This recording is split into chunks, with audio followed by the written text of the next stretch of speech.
នៅក្នុងសម័យកាលអភិវឌ្ឍនៃបច្ចេកវិទ្យាទូទាំងពិភពលោកប្រទេសកម្ពុជាបានធ្វើបដិវត្តឧស្សាហកម្ម 4.0 ដែលជារបបទំនើបកម្មមួយដែលជួយសម្រួលដល់ការផលិតការប្រើប្រាស់និងផ្ដល់ផលប្រយោជន៍ទៅកាន់មនុស្សជាតិប្រទេសកម្ពុជាបានអភិវឌ្ឍយ៉ាងច្រើនទាំងក្នុងស្ថាប័នរដ្ឋនិងឯកជនដោយរួមបញ្ចូលនូវ technology ទំនើបនិងដើម្បីជាការរួមចំណែកជាមួយរាជរដ្ឋាភិបាលស្របតាមយុទ្ធសាស្ត្របញ្ចកោណដំណើរការទី1ក្នុងការលើកស្ទួយវិស័យ Digital នៅក្នុងប្រទេសកម្ពុជាយុទ្ធសាស្ត្រ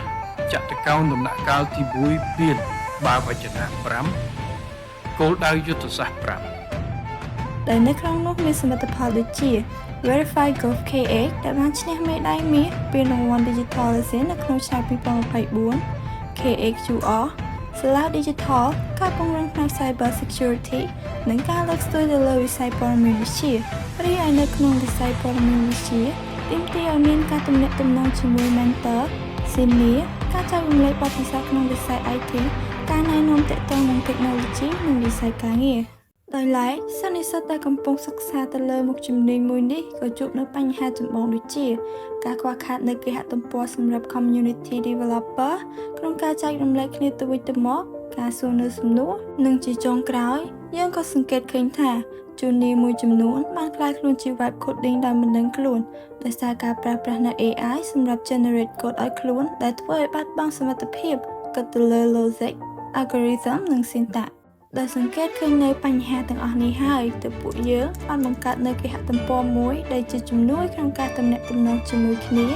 ការសួរនៅសំណួរការឆ្លើយនៅចម្លើយដោយនៅក្នុងនោះមាន mentor ក្នុងការជួយបង្ហាញផ្លូវនិងក្នុងការសិក្សាស្វែងរកដូចនេះហើយសូមស្វាគមន៍មកកាន់ Cambo Stack ជាមួយនឹង Cambo Stack លោកអ្នកអាចធ្វើការ post នៅសំណួរដែលមានចម្ងល់ហើយក៏អាចឆ្លើយនៅសំណួររបស់អ្នកដទៃបានដែរដើម្បីប្រើប្រាស់នៅមុខងារពេញលេញរបស់ Cambo Stack យើងខ្ញុំសូមណែនាំឲ្យលោកអ្នកធ្វើការ login ឬ register ជាមុនសិន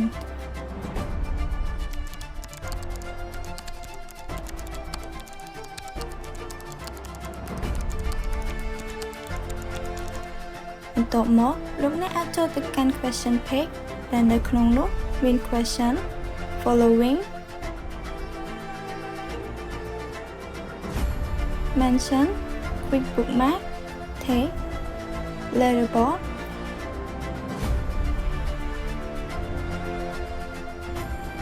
ហើយលោកអ្នកក៏អាចធ្វើការ post នៅ question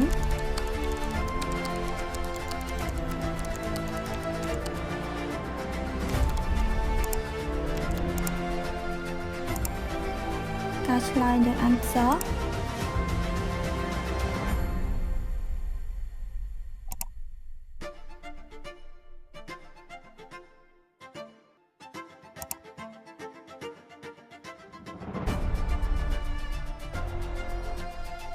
និងការ comment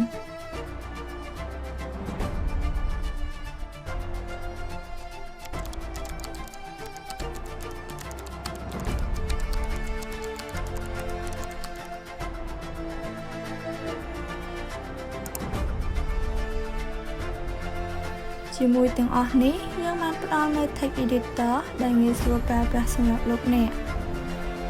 ក៏អាចធ្វើការ bookmark ទៅលើ question ដែលអ្នកចាប់អារម្មណ៍បានដែរ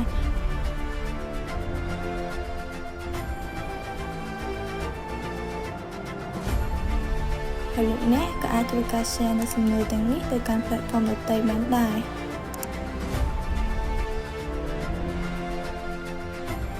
ហើយរាល់ការ post ជាមួយនឹង question ឬ answer ពួកយើងគិតជាពិន្ទុនៅក្នុង leaderboard នៅពេលដែលទទួលបាន vote ច្រើននៅក្នុង profile លោកអ្នកអាចមើលនៅចំនួនអ្នកតាមដាន achievement community profile និងការ post របស់លោកអ្នកបានហើយលោកអ្នកក៏អាចធ្វើការស្នើសុំនៅស្លាកដែលបញ្ជាក់ពីថ្នាក់របស់អ្នកនៅវិទ្យាស្ថាន iStack បានដែរ